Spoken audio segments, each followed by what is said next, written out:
Muy buenas tardes a todos y bienvenidos a otro vídeo de Máquinas Eléctricas 2. Hoy volvemos a hacer un ejercicio de máquinas de corriente continua, en concreto el ejercicio 3. El enunciado dice lo siguiente: tenemos una máquina de corriente continua de excitación paralelo, una resistencia de inducido 0,5 ohmios y una resistencia de excitación de 200 ohmios. Si se utiliza como generador, esta gira a 1600 revoluciones por minuto, suministrando 10 amperios y 220 voltios. Hay que calcular el par electromagnético que proporciona dicha máquina si ahora la hacemos trabajar como motor a 220 voltios y girando a 1450 revoluciones por minuto. Como ya hemos hecho un ejercicio con excitación-derivación y nos piden ahora una excitación en paralelo, simplemente tenemos que saber que la excitación en paralelo coincide con excitación en derivación, al menos a la hora de hacer los ejercicios. Primero la máquina trabaja como generador y luego veremos cómo trabaja como motor. Empezamos trabajando con la máquina como generador, en el cual tenemos el siguiente circuito equivalente. Tenemos aquí la fuerza electromotriz que se genera en la máquina, tenemos aquí la resistencia y el inducido, tenemos la caída de tensión en las escobillas, que esto sube. Esta es la parte de la máquina como tal. Aquí tenemos la rama de excitación. Por aquí tenemos la corriente de excitación del generador y la resistencia de excitación. El generador genera una corriente. En parte de esta corriente se va por la corriente de excitación del generador. Y la parte que no se gasta en la propia excitación de la máquina sale a bornes de la máquina como la corriente I. Y tenemos en bornes de la máquina una caída de tensión V o una tensión V. Trabajando como generador se cumple la siguiente expresión. La fuerza electromotriz del generador es la caída de tensión que tenemos en bornas más la caída de tensión que tenemos en RI más la caída de tensión en las escobillas. Solo que en este caso, como no nos dicen datos de la caída de tensión en las escobillas, 2V la suponemos nula. Trabaja como generador la fuerza electromotriz E, que es esta, es mayor que la tensión en bornas, pero si trabaja como motor es mayor la tensión que hay en bornas que la tensión que hay aquí. Entonces simplemente recopilamos todos los datos: la resistencia del inducido es de 0,5 ohmios, la resistencia de excitación es de 200 ohmios, la velocidad del generador es de 1600 revoluciones por minuto, la corriente como generador son 10 amperios, la tensión del generador son 220 voltios. Estos son todos los datos que tenemos trabajando como generador. Y ahora simplemente la hacemos funcionar como motor. Los valores del circuito equivalente son los mismos, lo único que cambia es el número de revoluciones, que pasa de 1600 revoluciones por minuto a 1450 revoluciones por minuto. Ahora puede caber la duda de por qué trabajando como generador va a una velocidad superior. Para que una máquina trabaje como generador ha de ir a una velocidad superior a la de sincronismo, que en este caso será 1500 revoluciones por minuto. Entonces, trabajando como generador va a 1600, es decir, va 100 revoluciones por minuto superior a la velocidad de sincronismo, y trabajando como motor tiene que ir por debajo de la velocidad de sincronismo. O sea, trabajando como motor cambia la velocidad y cambia la tensión en bornas, que bueno, en este caso la tensión del generador son 220, que coincide con la del motor, que son 220 voltios. La fuerza electromotriz del motor entre la fuerza del generador corresponde a la velocidad del motor entre la velocidad del generador. Por tanto, de aquí podemos calcular la fuerza electromotriz del motor, que es dato desconocido, porque conocemos la velocidad del motor, conocemos la velocidad del generador y conocemos la fuerza electromotriz del generador. Bueno, la fuerza electromotriz del generador no la conocemos directamente, pero la podemos calcular de una forma muy sencilla, que es lo que vamos a hacer ahora. La corriente de excitación como motor es igual a la de generador. Fuerza electromotriz del generador es la tensión en bornas más la caída de tensión que tenemos en la resistencia en el inducido, que es lo que representamos aquí. Es decir, los 220 voltios más 0,5 ohmios por la corriente del inducido del generador, que es otro dato que desconocemos.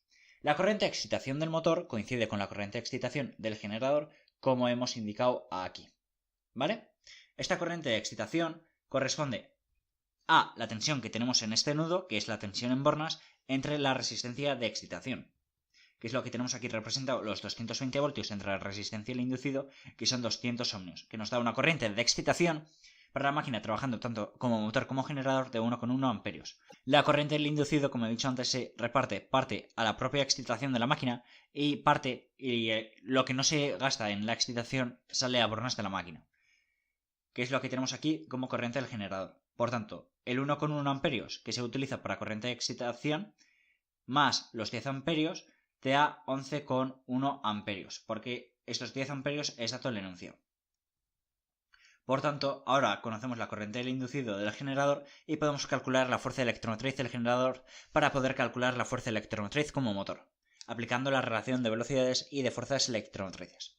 Entonces, la fuerza electromotriz del generador es 220 más la resistencia del inducido de 0,5 por la corriente de inducido como generador, que son 11,1 amperios, que nos da una fuerza electromotriz como generador de 225,55 voltios. Vale, hemos primero trabajado con la máquina como generador, ahora vamos a trabajar con la máquina como motor. ¿Qué diferencias hay? Que el circuito equivalente es el mismo, lo único que cambia es que trabajando como motor tú absorbes corriente de la red, que es lo que representa esto. Tú absorbes la corriente de la red, parte se va a la corriente del inducido y parte a la excitación de la máquina. Si ignoras el sentido de la corriente y de la tensión, el resto es absolutamente igual al funcionamiento como generador. Necesitamos Eg, la fuerza electromotriz del generador, para calcular la fuerza electromotriz del motor mediante la expresión anterior, es decir, la velocidad del motor entre la velocidad del generador por la fuerza electromotriz como generador corresponde a 1450 entre 1600 por 225,55 voltios, que es 204,4 voltios. Y ahora simplemente procedemos a calcular el par proporcionado como motor. Simplemente recordamos que la E motor difiere de la E como generador. Simplemente la E motor es la tensión en bornas más la caída de tensión que hay aquí. Así de simple. El par motor es la fuerza electromotriz como motor por la corriente del inducido del motor. Es decir, esta corriente. Entre la velocidad angular de la máquina. Velocidad angular del motor, perdón. Por tanto, esto también se puede expresar como C2 por el flujo magnético por la corriente del inducido, como motor. ¿Qué es lo que desconocemos? La corriente del inducido como motor, la cual la podemos despejar de la expresión que yo he dicho que nos permite calcular la fuerza electromotriz del motor, porque este dato lo conocemos, la tensión en borras la conocemos, la resistencia del inducido la conocemos, pero ahora desconocemos esto y conocemos la fuerza electromotriz como motor. Entonces 204,4 voltios es 220 menos la corriente del inducido por los 0,5 de la resistencia del inducido. Por tanto, ecuación de primer orden, despejamos la corriente del inducido como motor, que son 31,19 amperios. El par motor es la fuerza electromotriz como motor, que son 204,4 voltios, por la corriente de inducido como motor, que son 31,19 amperios, entre la velocidad angular. La velocidad angular, recordaréis, de máquinas 1, que es 2pi por n entre 60. En este caso, la velocidad de sincronismo es 1500, pero como es un motor, trabaja a 1450, que es una velocidad inferior al sincronismo. Por tanto, el par de motor es la potencia del motor entre la velocidad angular del motor. En este caso es E por I, que es una potencia, entre la velocidad angular, que es 2pi por n entre 60. Obtenemos que el par como motor es 41,98 Nm. Y con esto hemos terminado el ejercicio. Hasta luego.